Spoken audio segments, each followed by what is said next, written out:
This week on The Right Side, First Nations in BC worry about energy projects. The Alberta NDP interfere with Freedom of Information requests.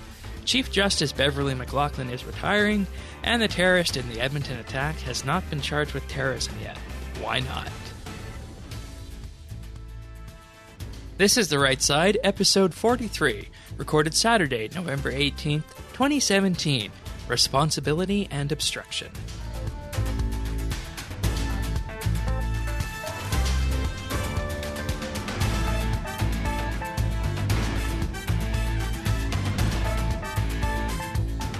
Hello, everybody, and thank you for joining us for another episode of The Right Side. I'm here with Patrick. It's good to be back after a bit of a slow news week, but we still have lots that we can talk to you about this week. Absolutely. You think after, we have whirlwind weeks like we've had before, and you end up with a slow news week and you don't have anything by Wednesday, and you're thinking, this week we might actually get through a week where we don't need to correct anything, but lo and behold, here we are. There's always stuff we can talk about, always stuff that can be looked at from a different angle when it comes to media and news reporting. So that's what we're here to do. We're here to give you guys the right side of the news. We're going to cut through bias and sensationalism and hope to provide a little bit of insight into what's actually going on with all the stories that we have to talk about.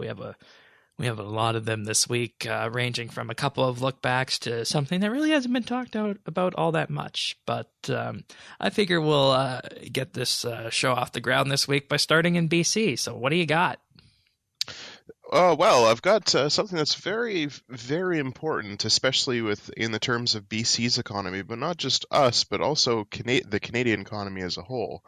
And it's the topic of energy independence. And we've talked about the importance of energy independence on the show before. And it's something that can be summed up with just a few key points. And that is that Canada produces and exports more energy than it consumes and imports, that Canada continues to develop energy projects to further economic growth and support our growing population, that Canada continues to develop natural resources in a sustainable way that ensures future growth of those energy projects, and that we concurrent to all that is that we maintain the environment in a sustainable way that doesn't significantly impact the economy adversely or our world energy market share amongst other energy exporters. So that said, lately we've had a number of energy projects grind to a halt in BC over the last year or so. And these of course, include the Trans Mountain Pipeline expansion, which we've talked about before, the Site C hydroelectric dam project, which we've also talked about before, Pacific LNG, liquid natural gas, which I'm fairly certain we've talked about before as well. And there's a bunch of others that have been happening around the province that really don't get as much publicity as those big three. And it's also a trend that's worrying not just economists, but also industry workers, but also the First Nations that would stand to benefit from those treaties, the employment and the development that these projects would give. Many pro-development First Nations groups actually worry that they'll lose once-in-a-lifetime opportunities that could lift their people out of poverty. And that's something you don't normally hear in the media. Normally, when it comes to First Nations and energy, it's always on the obstructionist point of view regarding the environment. They very rarely end up talking to the ones that are actually in favor of these projects. Mm-hmm. A lot of the times it actually pastes the First Nations groups as well as the environmentalists all on the same side time and time again. But we're actually finding that that's not actually the case.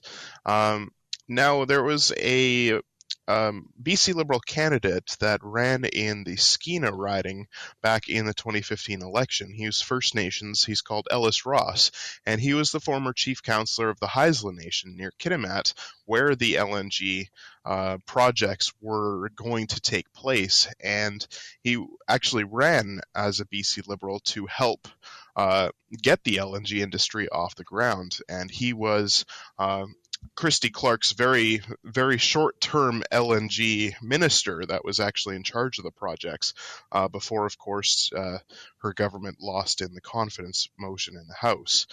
Now, he has been working Now he had been working for about 13 years or more to improve Indigenous lives through what he calls economic self-sufficiency, which is basically to be able to take care of themselves without having to rely on others to take care of them, such as federal government transfers. It says that that's how he measures success, and he's worried that it could all come crashing down because of what he believes are misguided government actions that burden those projects with unnecessary costs. He says, quote, "We were right on the cusp of First Nations in my region being able to look after themselves. We're just starting to turn the tide on that opposition to everything. For the first time since white contact, we were ready to take our place in BC and Canada. Instead, BC is not going to exist pretty soon in terms of investment. That is how worried I am."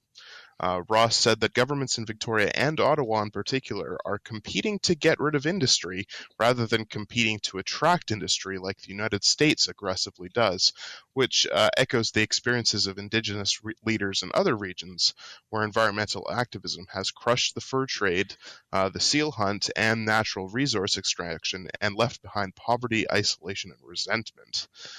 He says, quote, "The more sickening thing for me is that when these people who oppose development in Canada truly believe they win when they defeat a project, actually you don't win. It's just that the United States buys a Canadian product at a discount and then sells it on the international market." This guy hits the nail right on the head with that. It's basically what happens. And for example, if the Petronas-led Pacific Northwest LNG project had proceeded to construction, the Lax Kw'alaams Band, which is one of the largest Indigenous groups in BC, could have also become one of Canada's wealthiest. Instead, it's counting its opportunity losses because Petronas shut down everything this summer after years of regulatory delays and clashes with opponents. The band had negotiated an agreement that involved more than $2 billion in cash, benefits, and jobs over the $36 billion project's 40-year time span.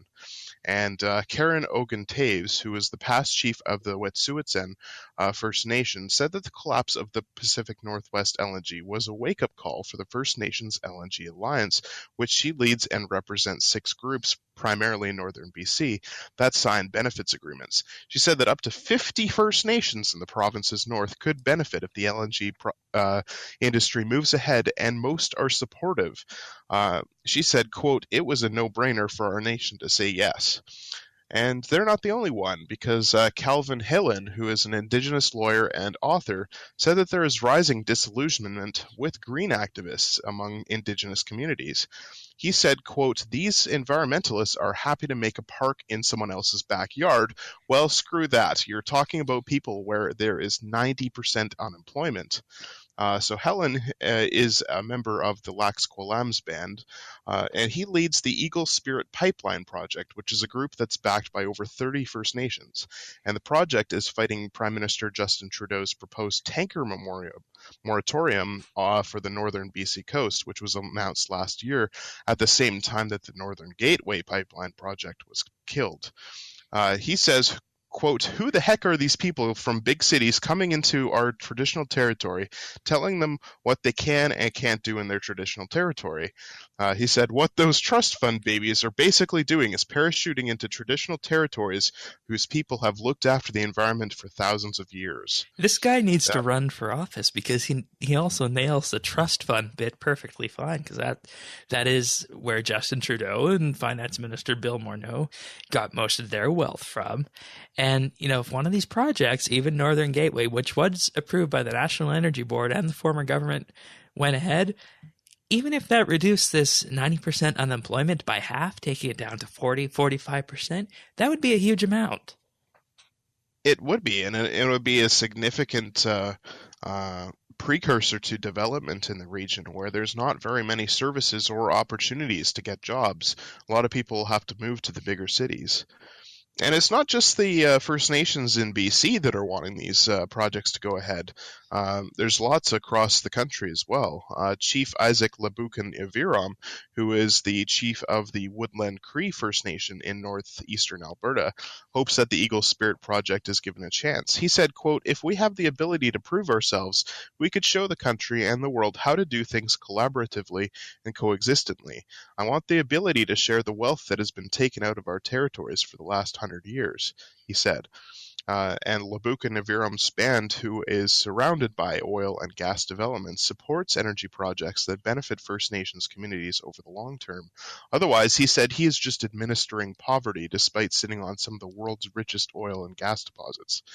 And with all that said, it's a wonder why Trudeau and the federal government want to stop projects that would lift First Nations out of poverty. And with the NDP and John Horgan's ascension to premier just a few months ago, many were hoping that the energy projects would still go forward. Instead, just like the economic progress of the First Nations, they have stalled. This story is emblematic of what happens when a government, whether it be provincial or federal, sends signals, whether or not they are designed to send these signals that say that development should really be put on hold. Because, any sane government that wants to get reelected and any government that wants to do good for its people will not send outright signals saying, don't come and invest here. But signals such as supporting obstructionist groups like the environmentalist movement that's cited in this article and other measures such as extortionate carbon taxes are those signals that prevent investment like this. And sometimes I think, especially what we're seeing with these stories, is that the media doesn't go to the source, because what news organization is going to want to go to the most remote parts of northern BC to get a story like this and report on it? And could you imagine what the outcry would be if a story like this aired in downtown Vancouver? Yeah, I mean this story came out of the Financial Post, which of course is it's basically an institution for business, and this is something that's very interesting. How all of these quotes came out from the First Nations in a primarily business related article, and it's talking about how a lot of this investment is being killed by the government. And I think you hit the nail on the head there when you were talking about signals, because when we look back in May after the provincial election here and after the turbulent summer politically that BC had, the NDP and John Horgan came out of it, and he ended up becoming the premier. And it was very interesting how just after that happened, Petronas ended up canceling the LNG projects. Yeah. Now, what we've heard from the NDP government here is that they're supportive of energy projects, but what we're also, if you read between all the lines, we get that they're not really that overly supportive, and they're not actually trying to get things done. Right. And by having things like wanting to support the carbon tax that we've had now for quite a while, that was put in place by the Liberals, they're wanting to raise that. They're wanting to put obstructionist tactics in place for all these projects and support environmentalist groups. That's basically just telling other companies that would otherwise want to invest in BC, it's not worth it. And that's a big problem, I think. It is a huge problem because, normally the scope of these articles is Canada and Canada focused alone. But when it comes to economic signals, specifically on the energy front, the energy economy isn't something that's just local to BC, Alberta, or even Canada. It's something that affects the entire world, because we can export to Asia, we can export to the US, we can export to the EU if we had the appropriate infrastructure going out east. And when something like this happens, you not only need to take stock of what's happening locally in BC and Canada, but you also need to look at what's happening in the US with their economy. And it's just like anyone else going to business. You need to think of these cases for the energy industry as being a business competing with the other business down the street, except the other business down the street is the fracking expeditions going on in North Dakota and South Dakota in the US, which under President Trump is seeing a resurgence in investment because of the U.S. economy is doing generally pretty well. So the people in Canada need to be aware of that and compete accordingly. Yeah, and I think that's another big point, is that we're competing with other countries that don't have as much care for the environment as we do up here in Canada. Now, if you obstruct these energy projects in the hopes of increased environmentalism, basically it's just going to kill those projects altogether. But you're not actually helping the environment, because it means that the market is going to go to those other countries and buy from them instead when they and they're just going to increase their output. Yep. So if we are able to increase our output and still maintain our sustainable environmental standards that I think a lot of Canadians are proud of, it's something that it'll keep us as a world leader on the world stage, but also we can do it sustainably as well. And I think there's a balance that you have to strike there that doesn't impact the economy without completely killing off the environment. And which is definitely something we have here in Canada. Exactly, and I think that's something that has to be taken into account when you're planning all of these things. And I think in a lot of cases, there are sustainable environmental practices that are occurring here in the planning stages. I know that there was a huge debate over the Pacific LNG, and the bands there actually opposed it until the companies came up with a more sustainable approach to it, and then they ended up going for it, and they were all for it. So I think that's something that has to be taken into account, is that generally in Canada we are fairly environmentally sustainable with our energy projects, as opposed to places like the United States or in Asia like China, Russia, or other Venezuela is also huge. Yeah, and then you're thinking about all the oil projects in the Middle East and all the other oil-producing countries. I think Canada is still very far ahead, so I don't think we can really go much further without taking our market shares out, and that's not a good thing, because if we do that, then that's what's going to kill our economy. It's effectively shooting ourselves in the foot. Exactly. And on that note, we're going to move on to Alberta right now, and there has been a relatively quiet story this week regarding the Alberta NDP and their answer and stance on political interference in regards to the Freedom of Information process. So the United Conservative Party issued a Freedom of Information privacy request back in 2016. Obviously, back then it would have been as the Wild Rose Party, and what they wanted was message tracking log files for a number of NDP staffers. So before we go any further, I want to basically explain what FOIP, or Freedom of Information Privacy, is. And this is a law that we have here in Alberta that says that anyone, whether they be a journalist or a normal citizen, can request records from a government-funded object, whether that be the government itself or a hospital or a school. They can request these records, and the institution in question has to respond and reply in a reasonable amount of time without interference. And that is a common tactic that journalists, opposition parties, and just in general concerned citizens can use to figure out what's going on in these institutions. So the United Conservative Party issued this request and for these staffers, and one of the people in question in this request was John Haney, and he inevitably became Chief of Staff to Premier Rachel Notley. The request also included the current Chief of Staff, Nathan Rotman, who came in after John Haney left. So emails obtained by the United Conservative Party this week show that the request that was issued shows that Haney, who was in charge of this time as the Premier's Chief of Staff office, wasn't ultimately satisfied with the response to the request that was prepared by the bureaucrats. Because when a request comes in, each office has a Freedom of Information Privacy section that will respond to these requests, and the Chief of Staff wasn't satisfied with this. He actually recommended changes that should be made to the documents that were released. And this was only determined after a second Freedom of Information request, or FOIP request, was made after these lengthy delays were observed in responding to the first request. So this kind of leads the NDP government into an issue of skirting around these FOIP requests, and this isn't something that this is their first go-around with. We'll talk about that in just a minute. When it comes to this actual request here, the response in question period this week from the government side was given by Children's Services Minister Danielle Larrabee, and she said that Haney's actions were in line and within the law of the Freedom of Information Privacy practices here in Alberta. So continuing on this same idea of skirting FOIP requests, this goes back actually a little bit into the past, because those who will follow the news correctly will remember that last month Alberta's Information Privacy Commissioner launched an investigation into 800,000 deleted emails from various government ministries in Alberta.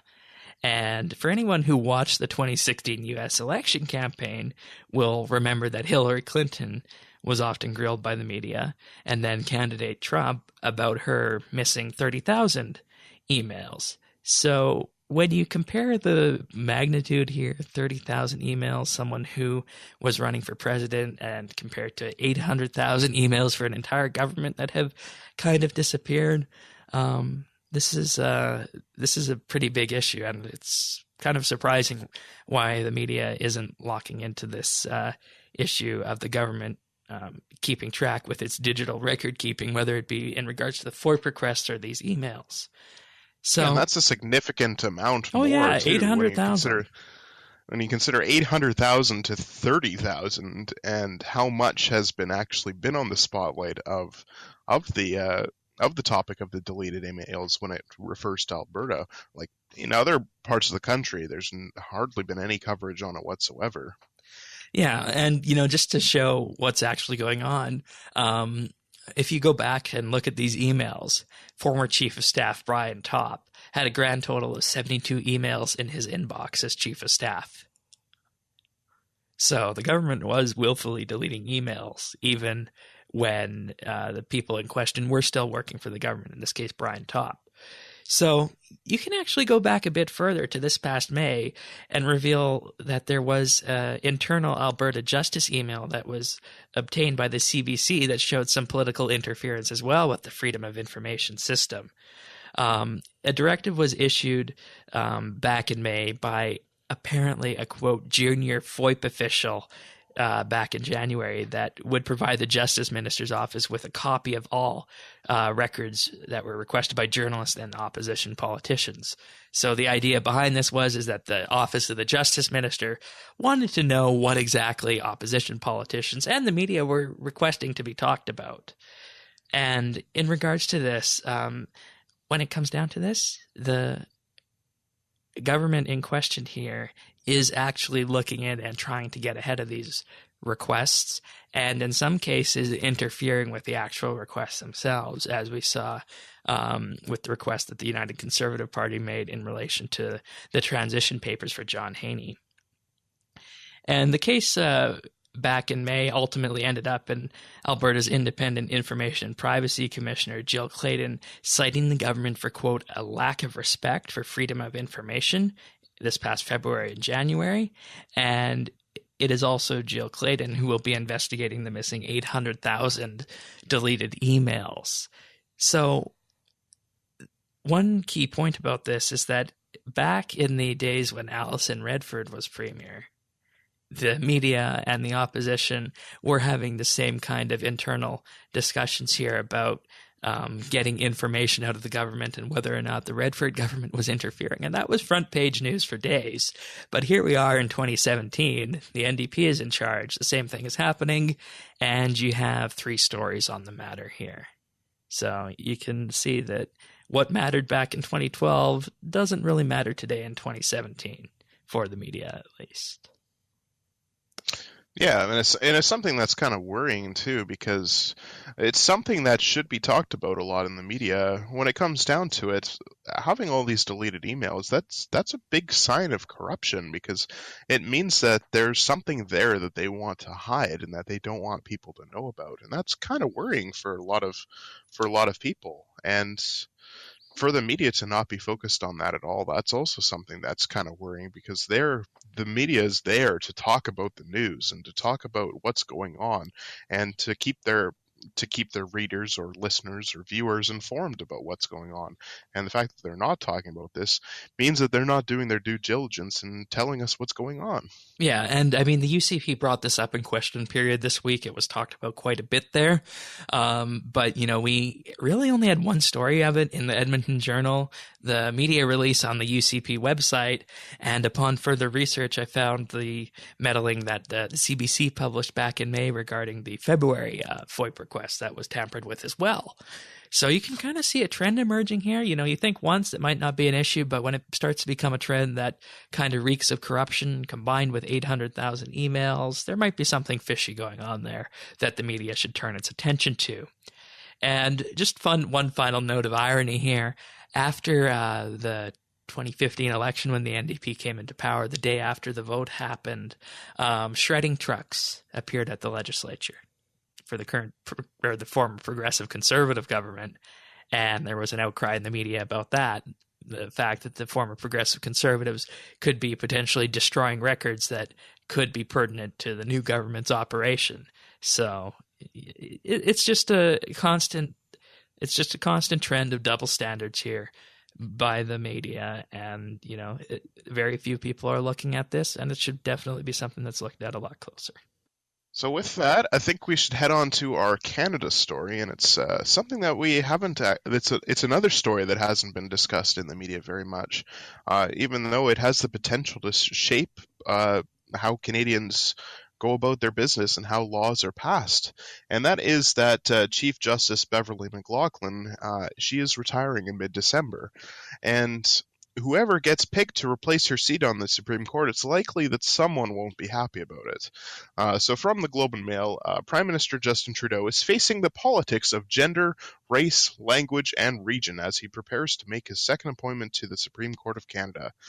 So to some legal observers, keeping a gender split in place with at least 4 women on the 9-member Supreme Court is vital, but some say that the need for an Indigenous judge is more pressing, as there are already 3 women, but there aren't any First Nations judges on the Supreme Court.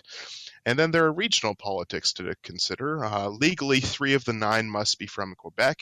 Then by convention, 3 are from Ontario, 1 from Atlantic Canada, and 2 from the West, with one of those Western ones usually being from BC, which the retiring McLachlin is. I'm very much of the view that this is a British Columbia appointment, said Ted Hughes, who is a former Deputy Attorney General in the province. And on top of all that, Trudeau's insisting that candidates be functionally bilingual in Canada's 2 official languages. That requirement may stand in the way of putting the first Indigenous judge on the top court. The Globe and Mail spoke to more than 20 senior members of the legal community in several provinces on the condition of anonymity, so they could speak freely about top legal talent and who was making their way through the process. 2 female judges, Alberta Court of Appeal Justice Sheila Martin and Saskatchewan Court of Appeal Justice Georgina Jackson, are widely seen as contenders. At least one Indigenous candidate, University of Victoria Law Professor John Borrows, is viewed as a contender. He has been studying French as well. Second possibility is British Columbia's former representative for children and youth, Mary Ellen Turple-Lafond, and she is fully bilingual. So basically, a multilingual Indigenous woman from BC would ideally be the best candidate for the Supreme Court, but chances of finding one are slim, and something that the articles on the subject don't talk about are the qualifications necessary for a Supreme Court pick, how much experience in the court system or competency, or how their judgments have affected people. And whoever gets picked for the Supreme Court will have a huge impact on Canadians, and who becomes Chief Justice will affect how that Supreme Court impacts Canadians. And outside of a few articles here and there every few weeks, it's not really something that's been on the radar of the media at all. And it's something that's kind of been interesting as well, is that they haven't really talked about how Trudeau has a huge impact on the Supreme Court as who he will pick. Because if you remember back when Harper was Prime Minister, he actually ended up picking a total of 8 Supreme Court justices, 6 of which are still on the Supreme Court today. And with how many clashes that he actually had with the Supreme Court, it's very interesting to note that a majority of them were actually his appointees to begin with. And that's something that a lot of people forget as well, is that they ran to the Supreme Court for so many of the pieces of legislation, but they forgot that he appointed them. So in some ways, those appointments were pretty good if they were contradicting their own appointee. And I would like to point out that after the appointment of our Governor General, can we trust an appointment for the Supreme Court to be relatively unbiased as well. Yeah, it's very true because in Trudeau's first appointment back in 2016, he Trudeau ended up picking Malcolm Rowe, who is from Newfoundland and Labrador. Now, back then, it was Thomas Cromwell from Nova Scotia who was retiring, and the idea back then is that since he was the one judge from Atlantic Canada, the next appointment would be from Atlantic Canada as well. Now, Trudeau, when he was making the appointment, he actually opened it up for across the entire country, and he was actually widely criticized for that. So if he makes this appointment and it's not from BC, there's going to be a lot of outcry about this as well. But the problem is that since Beverley McLachlin, of course, is also a woman, there's going to be a bit of an outcry if whoever he appoints isn't a woman. And then there's, of course, the First Nations to take into account as well. But all of those, it's not actually taking account of the real issue, which is whoever he appoints, will they be qualified enough whoever's going to do the best job. To do the best job on the Supreme Court, because the Supreme Court is very, very, it's a very important job in Canada because of how their decisions and how their judgments affect how laws are applied, what laws can actually be made into law, and how those affect Canadian citizens. Yeah, one thing that immediately jumps into mind is the medically assisted suicide. That was decided by the Supreme Court that it needed to be legal in Canada, and the Supreme Court said to Parliament, you have until the state to figure out how, and that kind of straddled the last federal election. So that is an issue with the Supreme Court there, is that the Supreme Court, if they make a ruling, are effectively making legislation in Canada, or at least forcing the government of the day to do so. Yeah, and the next one that is scheduled to retire would be Rosalie Abella, and that's in 2021. So that would be just a little bit after the next election, and whoever wins the next election will be able to decide who gets appointed after that, and that's going to be something that's going to be quite important when it's coming into the next election, as we can kind of mirror that to the United States Supreme Court. When Antonin Scalia ended up dying, there was a vacancy there that Democrats and Republicans were fighting over, and President Obama at the time was wanting to have his pick go through, but then it ended up getting stalled through, I believe it was the Senate. Yeah, the Senate has to confirm that. The Senate had to confirm it, and the Democrats didn't hold the Senate at the time, so it ended up getting stalled all the way through. Now, in Canada, there isn't a case where the Senate here can actually stall that through. Basically, the Prime Minister appoints whoever the appointee is going to be, and then that's pretty much it. They become the Supreme Court justice. Now, it's also interesting how in Canada, our judges here are seen as a lot more apolitical than they are in the States. In the States, generally they belong to either the Democrat or the Republican Party, and then their decisions are based on political lines based on that. Generally, the Republican judges tend to trend more on the conservative side of judgments, and the Democrats generally lean a bit more liberal. Now, there have been cases where that's been opposite, of course, but in Canada, there really isn't that case at all, and a lot of them are supposed to be apolitical when it comes to their judgments, but I think we all know that when they do render a judgment out, you can actually tell where their political leanings are. Yep. And it's a little bit more, it's not nearly as transparent as it is in the States. So it's hard to know what an impact a judge pick will actually have on the Supreme Court until it actually happens. Yeah, and it all comes down to the appointment and whether or not Trudeau is going to do it unbiasedly and make a good choice, and if there are going to be questions raised after he appointed the Governor General and what happened with that a few episodes ago. Indeed. Well, I think that takes us nicely into our next story, focusing in on the court system here. And the headline here is that judge orders psychiatric assessments for accused in Edmonton's attacks. So basically what this is referring to is the September 30th terrorist attack in Edmonton. That's roughly 7 weeks ago. And on that night, on September 30th, Constable Mike Chernick was run down by an SUV while he was on patrol near an Eskimos football game. And a couple hours later, a U-Haul van made its way through downtown, attempting to run down pedestrians. 4 people were ultimately struck and suffered varying degrees of injuries in that stage of the attack. Constable Chernick returned to duty 1 month ago, but as of October 30th, 3 of the 4 victims from the second phase of the attack were released. The final victim, known as Kimberly O'Hara, was still in hospital recovering from a fractured skull, brain bleeds, and a broken leg. She had gotten to the point where she was able to take day trips to visit her family. Now, we also need to remember that this was an ISIS attack, and an ISIS-inspired attack, because there was an ISIS flag found in the car of the attacker. And this isn't, hearsay or something that was concocted online. This was actually something that was confirmed by the Edmonton police just hours after the attack. And that leads us to where we were this week. The terrorist this week made a brief court appearance on Tuesday, and in this court appearance, where he appeared remotely through closed-circuit TV, the defense asked for 2 assessments to the court.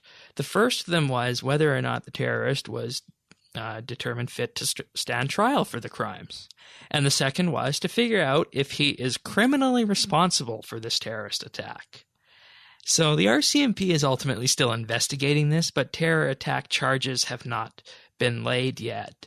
And, we're well over a month. We're roughly a month and a half after this happened. For a little bit of comparison here, after the recent attack in New York, the FBI laid terror charges less than 2 days after it happened.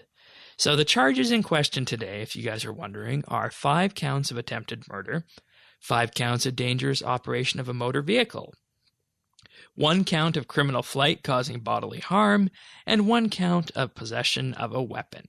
Defense attorney Carpen Ajoul said that, from the information I'm being told, from review of the initial disclosure, it appears to me that there certainly may be issues that pertain to mental health. University of Alberta law professor Stephen Penny also said that there are additional elements that need to be proved beyond a reasonable doubt to show that it's terrorism, and that this wouldn't be needed to be proved wrong in an ordinary attempted murder type scenario. And this is, of course, discussing why terrorism charges are, quote, more difficult to prove. And this is from a U of A law professor, of course. So, just a bit of a background behind this. We heard from the public safety minister shortly after the attack that the RCMP was looking into it. We really haven't heard much else about this aside from the few court appearances that the guy has made. So this was once again fallen by the wayside of the media, and the RCMP really haven't provided the public any updates on these, nor has the government, which in reality they probably should, because this is an issue of public security. And the people at the top, the Prime Minister, the Justice Department, the Public Safety Department, have all called this a terrorist attack. So there needs to be some questions being asked about what's taking so long. Why isn't this happening? Is it actually going to happen a month and a half after the fact here? And just a bit of a reminder as to how this person came into Canada. He came into Canada at an official checkpoint in 2012, declaring asylum, and was later given refugee status. He initially arrived in the United States as an illegal immigrant in San Diego and was ordered to be deported back to Somalia, but Immigration and Customs Enforcement, known as ICE in the U.S., released him to not being able to have the resources to pursue his case in a reasonable amount of time. This, of course, meant that he was released and free to be integrated into the American population. After that, he made his way north and made his way ultimately into Canada, declaring asylum, where he was given refugee status. So, once again, we have something that looks like a terrorist attack, smells like a terrorist attack, and people have seen the evidence of it, but it's not being called a terrorist attack by the RCMP, and the defense is pursuing the mental health avenue here, which, when you think about it, where are we in terms of a justice system if we are pursuing mental health cases for someone who clearly had an ISIS flag in his car? And for someone who clearly did an action that very much seems like a terrorist attack when it comes down to it. I mean, running down a police officer at a checkpoint and then trying to run down pedestrians with a van. I mean, that's something that a mental health issue doesn't. You don't just flip a switch and decide to do something like that. I mean, right, and let alone choice of targets, right? A football game where there's tons of people downtown on a Saturday night. And a police officer, right? And making sure that you have a U-Haul van, which is a very sturdy type of van used for moving things. It's something that's not going to sustain a lot of damage if you run into something or someone, right? Yeah. And so this was clearly planned quite well in advance, actually. The ISIS flag is there, and that is evidence in regards to something being linked, not necessarily perpetrated by ISIS itself, but someone who is acting in the name of ISIS. I once again refer people to the case in World War II when you would have ethnic Canadian Germans who would ultimately become Nazi supporters and work as spies for the Germans abroad. We would treat those people as enemy combatants in World War II, and there would be no question as to whether or not they were doing it for mental health reasons. This is very similar in regards to that. And the justice system, the RCMP, this needs to be something that needs to be adapted in Canadian life. Yeah, and mental health reasons or not, I mean, having the ISIS flag found in the car of the attacker. I mean, maybe he wasn't a member of ISIS, but it's very clear that he definitely sympathized with the goals of ISIS, and that he was very, very clearly on board with their methods and their goals. And everyone knows what ISIS stands for. I mean, all of the atrocities that they have committed in the Middle East and around the world with terrorist attacks, everyone knows what they're about. So this wasn't an accident. And this wasn't just someone, going crazy and, deciding to do this all of a sudden. This is someone that clearly had knowledge of what was going on with ISIS and how they perpetrate things, because he did pretty much the same thing that ISIS members have done in other countries around the world. Yeah. And I think what's more disheartening about this is that after the court appearance on Tuesday, there was the story on the evening news, of course, on all the networks. That story ran for, the usual 2.5 minutes, give or take. There was, a very, very brief reference at the end regarding the victims of this attack. It seems in the mainstream media reporting of this that, there are 4 victims, one of which who is still having some very hard recovery issues with this, and 5 victims actually. So that seems to be forgotten as well in this, which is really disheartening. So definitely something people need to start asking of the media and asking of the RCMP. So. Yeah, it's something where the court system definitely has a responsibility to act in the interests of Canadian public safety. And I think that's something that leads us very nicely into our Word of the Week segment, which is, of course, our word where we take a word that kind of encompasses all of the topics that we've been talking about in the week. And this week our word is responsibility, which is defined as the state or fact of having a duty to deal with something or of having control over someone, the state or fact of being accountable or to blame for something, or the opportunity or ability to act independently and make decisions without authorization. So I think we see this in a lot of our cases here, the responsibility when it comes to the court system and the RCMP to act in the Canadian interest when it comes to the Edmonton attacks. The responsibility that Justin Trudeau has with the appointment process of the new Chief Justice of the Supreme Court, the responsibility that the Alberta government has when it comes to freedom of information process, and how that will affect Albertans and Canadians as a whole, and also the responsibility that that local and provincial and federal governments have in developing energy projects, lifting their citizens out of poverty, and increasing our economic growth. And I think that's something that really encompasses all of the stories that we have this week. Yeah, and indeed it does. And it ultimately comes down to a responsibility of the people who are in charge of making sure that society works, ensuring that in the case of BC, people have a strong economy. In terms of Alberta, ensuring that they are being honest and accountable to those people that elected them, and the Prime Minister being responsible in his court appointments, and finally the justice system being responsible in ensuring that we don't have terrorists getting off on mental health charges. So that definitely sums things nicely up for us this week. If you want to find more, we have full show notes available at rightsidenews.ca. We also have the show on YouTube and on iTunes. You can subscribe at rightsidenews.ca/YouTube or /iTunes. And we're also on Twitter and Facebook at RightSideCA, where we share all our stories and everything we're pondering for this upcoming episode of The Right Side. So you can get all that information right there. And I think that finishes this episode of The Right Side. I think so as well. And with that said, as we said before, you can find us all at rightsidenews.ca, and we will be sharing all of our news there on our social media, the items that we can't talk about on the podcast. And with that said, we will be here to give you the right side news of the week. So we will see you next week.